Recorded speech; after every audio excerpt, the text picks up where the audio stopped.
అసలు ఈ పిల్లల పరిస్థితి ఏంటో నాకు ఈ రోజుల్లో అర్థం కావటం లేదు అస్సలు. ఒక స్టోరీ చెప్పినా వినరు, ఒక లెసన్ చెప్పినా వినరు, ఎంత ఇంట్రెస్టింగ్ అయిన విషయం చెప్పినా కూడా వినరు. ఎంతలా ఎడిక్ట్ అయిపోయారంటే ఈ టీవీలకి, మొబైల్స్‌కి అంతలా ఎడిక్ట్ అయిపోయారు. అసలు వాళ్ళకి దేని మీద ఇంట్రెస్ట్ ఉండడం లేదు. మంచి స్టోరీ, ఇంట్రెస్టింగ్ ఉన్న స్టోరీ చెప్పినా కూడా దాన్ని కూడా వాళ్ళు అసలు కాదర్ చేయట్లేదు, వినటం లేదు. దేనికి అట్రాక్ట్ అవుతారనేది కూడా తెలియట్లేదు. ఎంతసేపు ఈ టీవీలు, మొబైల్స్ చూసి రీల్సు, కుప్పిగంతులు వీటి మీద అట్రాక్ట్ అవుతున్నారే కానీ ఒక మంచి స్టోరీ చెప్పినా కూడా వినిపించుకునే పరిస్థితుల్లో పిల్లలు కూడా లేరు. ఎలా బాగు చేయాలి? టీచరు అనే అనేటప్పుడు ఒక బాధ వచ్చేస్తుంది. ఒక సొసైటీకి ఒక మంచి పిల్లల్ని అందిద్దాము, మంచి సిటిజన్స్‌గా తయారు చేద్దామంటే ఎవరు సపోర్ట్ చేయట్లేదు. ఒక స్కూల్ మేనేజ్మెంట్ సపోర్ట్ చేయట్లేదు, పేరెంట్స్ సపోర్ట్ చేయట్లేదు, పిల్లలు సపోర్ట్ చేయట్లేదు, పరిస్థితులు అస్సలు సపోర్ట్ చేయట్లేదు. మరి ఎలా పిల్లలు బాగుపడేది ఎలాగా? ఈ రోజు రోజుకి దేశం ఇలా ఇలా ఇలా చెడిపోవడమేనా?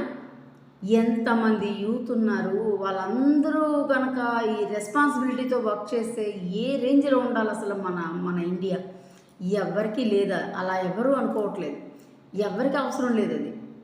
పేరెంట్ ఏంటంటే ఎంతసేపు మేము ఫీజులు కట్టాం వాళ్ళు అంటారు. మేనేజ్మెంట్ ఏంటంటే మేము ఉద్యోగాలు ఇస్తున్నాం, జీతాలు ఇస్తున్నాం. వాళ్ళకేం అవసరం లేదు. ఈ టీచర్స్ కూడా కొంతమంది టీచర్స్ ఏం చేస్తున్నారంటే పిల్లల బాగు కోసం ఆలోచించడం లేదు, మేనేజ్మెంట్ దగ్గర మార్కుల కోసం ఆలోచిస్తున్న టీచర్స్ ఉన్నారు ఈ రోజుల్లో చాలామంది. మంచి టీచర్లకు అసలు వాల్యూ లేకుండా పోయింది. ఎంత మనసు ఆవేదన చెందుతుందంటే మంచి టీచర్లు అనేవాళ్ళు రోజు రోజుకి తగ్గిపోతూ వస్తున్నారు. వాళ్ళని పెంచుకోండి. సొసైటీకి టీచర్ లేకపోతే సొసైటీయే లేదు. ఏ ఉద్యోగం అయినా చేయాలంటే ముందు టీచర్ అనేవాడు ఉండాలి. ఒక మట్టి ముద్దను తీసుకొచ్చి ఒక మంచి విగ్రహంగా తయారు చేసేది ఒక టీచరే. ఒక మట్టి ముద్దలు లాంటి పిల్లల్ని తీసుకొచ్చి స్కూల్స్లో జాయిన్ చేస్తున్నారు పేరెంట్స్. వాళ్ళకి అన్ని రకాలు ఎలా వస్తున్నాయి అంటారు? టీచర్స్ వల్లనే కదా. వాళ్ళకి ఏం వచ్చని పేరెంట్స్ ఏమైనా పట్టించుకుంటున్నారా? పేరెంట్స్ అసలు ఏం పట్టించుకోవడం మానేశారు. ఎంతసేపు ఒక మెషిన్స్, ఎర్నింగ్ మెషిన్స్లో తయారయ్యారు పేరెంట్స్. వాళ్ళకి అసలు పిల్లలు ఏమవుతున్నారు, ఎలా ఉన్నారు, వాళ్ళ ఆలోచన ఏంటి, వాళ్ళు ఏ పరిస్థితుల్లో తయారవుతున్నారు, ఏ రేంజ్లో వాళ్ళ థింకింగ్ ఎబిలిటీ ఉంది అనేది కూడా ఆలోచించడం లేదు. మార్క్స్ చూడటం, ఫిగర్ ఆఫ్ మార్క్స్ చూస్తున్నారు అంతే. At least question paper, answer paper ఇస్తే అది కూడా చూడట్లేదు పేరెంట్. అది కూడా చూడలేని పరిస్థితుల్లో ఉన్నారు. వాడు ఎక్కడ మిస్టేక్ చేశాడు? టీచర్ మార్కులు వేయలేదు. ఏముందండి మార్కులు వేయడానికి? రెడ్ పెన్ పట్టుకుంటే మార్కులు వేసి ఎంతసేపు? ఆ మార్క్స్ కోసం కాదు కదా, పిల్లల్లో నాలెడ్జ్ ఎంత ఉంది, వాడు ఎంతవరకు రీచ్ అవుతున్నాడు, టీచర్ చెప్పింది ఎంతవరకు రిసీవ్ చేసుకుంటున్నాడు. క్లాస్ రూమ్లో సీసీ కెమెరాలు ఉన్నా కూడా పిల్లల్లోని డిసిప్లిన్ ఉండడం లేదు. వాళ్ళు ఎంతసేపు మాట్లాడుకోవడానికి వాళ్ళతో వీళ్ళతో డిస్కస్ చేసుకోవడం, అన్నెసరీ డిస్కషన్స్ పెట్టుకోవడం, అన్నెసరీ థింగ్స్ అన్నీ క్రియేట్ చేయడం క్లాస్ రూముల్లో తప్పించి పిల్లల్లో చదువు మీద ఎట్లాంటి 1% కూడా లేదు. ఎందుకు అసలు ఉంటుంది? 1% అయినా ఉండడం లేదు అంటే దానికి కూడా చాలా రీజన్స్ ఉన్నాయి. మార్కులు ఈజీగా వస్తున్నాయి. ఈ మేనేజ్మెంట్కి మార్కులు కావాలి, పేరెంట్కి మార్కులు కావాలి. టీచర్స్ కొంతమంది ఏం చేస్తున్నారంటే సింపుల్గా కొన్ని ఇంపార్టెంట్ క్వశ్చన్స్ ఇచ్చేసి ఎగ్జామ్ రాయించేసి మార్కులు చూపిస్తున్నారు. సో అలా చూపించడం వల్ల వాడికి ఏమొస్తుంది? సబ్జెక్ట్ నాలెడ్జ్ ఎందుకు వస్తుంది? సబ్జెక్ట్ నాలెడ్జ్ ఇస్తూ మంచి మంచి విషయాలు చెప్తారు. ఈ మహాభారతం, రామాయణం ఇలాంటి విషయాలు చెప్తే సోది కబుర్లు చెప్తున్నారన్న కామెంట్స్ చేస్తున్నారు. అలాంటి పరిస్థితుల్లో పిల్లల్ని ఏ రకంగా బాగు చేస్తామండి? సొసైటీ ఎలా బాగుపడుతుంది? చాలా ఆవేదనగా ఉంటుంది. పిల్లలు ఇలా రోజు రోజుకి వాళ్ళ వాల్యూస్ అనేవి తగ్గిపోతున్నాయి. ఈ పేరెంట్స్ ఇప్పుడు సపోర్ట్ చేస్తూ ఉన్నారు. కొద్ది కాలం అయిన తర్వాత పేరెంట్స్ని కూడా వాళ్ళు కేర్ చేయడం మానేశారు. మీద ఎప్పుడైతే డిపెండ్ అవుతారో అంతవరకు పేరెంట్స్ అంటే రెస్పెక్ట్ ఉంటుంది. ఆ పేరెంట్స్ మీద డిపెండెన్స్ అనేది పోయిన దగ్గర నుంచి కూడా పేరెంట్స్ అంటే లెక్క చేయడం లేదు. ఇప్పుడంతా ఎలా ఉంటుందంటే పేరెంట్స్కి మాకు రెస్పెక్ట్ ఇస్తున్నారు కదా, మా దగ్గర బాగానే ఉంటున్నారు కదా పిల్లలు అన్నట్లు అనిపిస్తుంది. ఒక టీచర్కి రెస్పెక్ట్ ఇవ్వనివాడు పేరెంట్కి రెస్పెక్ట్ ఇవ్వడు. టీచర్కి రెస్పెక్ట్ ఇవ్వనివాడు పేరెంట్కి రెస్పెక్ట్ ఇవ్వడు. నువ్వు తిండి పెడుతున్నావు కాబట్టి నీకు ఇప్పుడు రెస్పెక్ట్ ఇస్తాడు. చదువు వాడికి అవసరం లేదు, మార్కులు ఉంటే చాలు. ప్లీజ్ మేడం మార్కులు వేయండి మేడం అనుకుని అడుక్కుంటారే. ఎక్స్ప్లెయిన్ చేయండి అని అడుక్కోవచ్చు కదా. ఏదైనా కావాలని అడగచ్చు కదా, ఏదైనా సరే ఇది డౌట్ అడగచ్చు కదా, ఎక్స్ప్లెయిన్ చేయించుకోవచ్చు కదా డౌట్స్. అలా ఏం లేదు. సొసైటీలో ఒక టీచర్కి వాల్యూ లేకుండా పోయింది. ఏం చెయ్యాలో, ఎలా బాగు చేయాలో అర్థం కాని పరిస్థితిలో ఉంటుంది ఈ టీచింగ్ ప్రొఫెషన్. మేనేజ్మెంట్ ఎంతసేపు పంచాయతీలు పెడతా ఉన్నారు. టీచర్ని పిల్లల్ని పేరెంట్స్ని కూర్చోబెట్టి టీచర్ని నించోబెట్టి పంచాయతీలు పెడుతున్నారు. ఎంతవరకు కరెక్ట్ అండి అది? పిల్లల్ని పేరెంట్స్ని కూర్చోబెట్టి టీచర్ని నించోబెట్టడమా? అంటే టీచర్కి ఇంకెందుకంటే టీచర్స్ డే సెలబ్రేట్ చేయడం, సన్మానాలు చేయడం ఏంటి, పూలదండలు వేయడం ఏంటి, సాల్వర్లు కప్పడం ఏంటి, ఇవి చేస్తున్నారు. ఎందుకు అదంతా?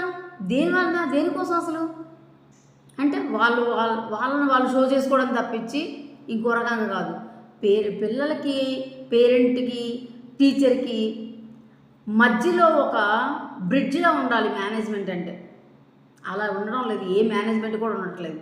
ఒక పనికి మాలిన పిల్లాడిని తీసుకొచ్చి ఆడి ముందు టీచర్ని తిడుతున్నారు. ఒక వేస్ట్ ఫెలోని తీసుకొచ్చి వాడు ఒక వేస్ట్ ఫెలో అని 100% వేస్ట్ ఫెలో అని తెలుసు. మేనేజ్మెంట్కి తెలియకుండా ఉంటుందా? తెలుసు. అయినా కూడా వాడిని సపోర్ట్ చేస్తున్నారు. ఎందుకంటే ఆడు మంత్లీ ఫీజులు కడుతున్నాడు కాబట్టి. వాడిని సపోర్ట్ చేసి టీచర్ని ఏమో ఇలా చేయకండి, అలా చేయకండి, అలా ఉండండి, ఇలా ఉండండి. టీచర్కి చెప్పడం ఏంటి? ఎలా ఉండాలో ఒక టీచర్కి తెలియదా? పిల్లల్ని ఏ రకంగా వాడిని లైన్లో పెట్టాలి, ఏ రకంగా వాడిని గ్రిప్లో తెచ్చుకోవాలి అని తెలియకుండా, వాడి సైకాలజీ తెలియకుండా టీచర్స్ ఎందుకు ఉంటారు? అలాంటి టీచర్ని సపోర్ట్ చేయట్లేదే. అలాంటి టీచర్ని సపోర్ట్ చేయట్లేదు. ఎంతసేపు మోతగాళ్ళని సపోర్ట్ చేస్తున్నారు, బ్యారియర్స్ని సపోర్ట్ చేస్తున్నారు ఈ మేనేజ్మెంట్.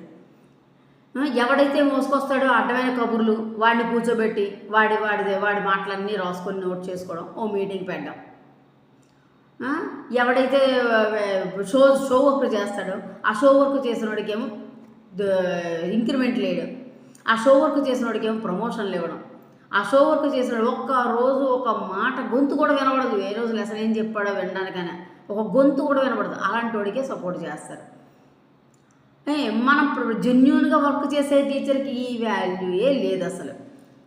ఒక జెన్యూన్గా వర్క్ చేసే టీచర్కి వాల్యూ లేకపోతే ఎందుకండి చేస్తారు work? Bell and bill policy అందరూ ఫాలో అవుతారు. అప్పుడు ఎందుకు వర్క్ చేస్తారు? ఏ టీచర్ అయినా సరే జెన్యూన్గా వర్క్ చేసినప్పుడు వాళ్ళని అప్రిషియేట్ చేయాలి. ఇగో సో టీచర్ ఇంత బాగా వర్క్ చేస్తున్నారు. అసలు ఆ విజన్ ఉందా ఏ మేనేజ్మెంట్కైనా? ఆ టైప్ ఆఫ్ విజన్ ఉందా? లేదు. పెట్టామా, వేసుకున్నామా, కూర్చున్నామా, మాట్లాడామా, వెళ్ళిపోయామా. వాళ్ళు కూడా అలాగే తయారయ్యారు. అనవసరం. మనీ వచ్చిందా, ఫీజుల కోసం ఫోన్లు చేయడం వాళ్ళ డ్యూటీ అది. ఫీజులు అది కలెక్ట్ చేసేస్తే రన్ అయిపోద్ది ఇన్స్టిట్యూషన్ పర్ఫెక్ట్గా. ఓకే, అది ఒక టైప్ ఆఫ్ వర్క్. తప్పదు. ఫీజు లేకుండా ఏది నడవదు. Money makes many things. కాబట్టి తప్పదు. ఫీజు కలెక్ట్ చేయాలి. ఫీజు కలెక్ట్ చేసి కరెక్టే. అది ఎంతవరకు ఏం వర్క్ చేస్తున్నాడు, ఏం చేస్తున్నాడు, క్లాస్ రూమ్లో వాడి బిహేవియర్ ఎలా ఉంది, అది ఏమాత్రమైనా పట్టించుకుంటారు. మేనేజ్మెంట్కి ఆ రెస్పాన్సిబిలిటీ లేదా? ఫీజు కలెక్షన్ ఒకటే responsibility. Okay, responsibility fees collection చేయండి. టీచర్లు దేనికి ఉన్నారు అని అంటారేమో. టీచర్లు దేనికి ఉన్నారంటే వాళ్ళకి ఇచ్చే స్వేచ్ఛ ఉందా? ఒక మంచి టీచర్కి స్వేచ్ఛ ఇస్తున్నారా? ఇవ్వట్లేదే. ఏ పిల్లడు ఏం కామెంట్ చేస్తే అది భరించాలి. మేనేజ్మెంట్ ఏం కామెంట్ చేస్తే అది భరించాలి. పక్కన టీచర్లు ఏం కామెంట్ చేస్తే అది భరించాలి. సొసైటీ ఏం కామెంట్ చేస్తే అది భరించాలి. పేరెంట్ ఏం కామెంట్ చేస్తే అది భరించాలి. ఏంటంటే ఇది టీచర్ అనేది దానికి ఎంత వర్స్ట్గా తయారైంది సొసైటీ. ఫ్యూచర్లో ఎవరైనా టీచర్ జాబ్ చేయాలనుకుంటాడా? ఇలాంటి పరిస్థితుల్లో ఏ ఒక్కడైనా టీచర్ జాబ్ చేయాలనుకుంటాడా? ఇలాంటి పరిస్థితులు చూసి సొసైటీలో నెక్స్ట్ జనరేషన్ ఎలా ఉంటుంది? అప్పుడు కంప్యూటర్లో పట్టకు కూర్చుంటారా? కంప్యూటర్లో పట్టకు కూర్చున్నప్పుడు వాడు చదువుతున్నాడా, లేకపోతే పనికి మళ్ళీ పనులే చేస్తున్నాడా? ఎవడో తెలుస్తుంది. ఏమవబోతుంది, ఏం కాబోతుంది ఈ సొసైటీ, ఎలా తయారవబోతుంది, ఫ్యూచర్లో అవుతున్నారు ఈ పిల్లలు. ఇది అన్యాయంగా అనిపించడం లేదా? మేనేజ్మెంట్కి ఇది అన్యాయం అనిపించడం లేదా? పేరెంట్స్ ఆలోచించరా? మా పిల్లల్ని ఎందుకు ఆలోచించట్లేదు పేరెంట్స్?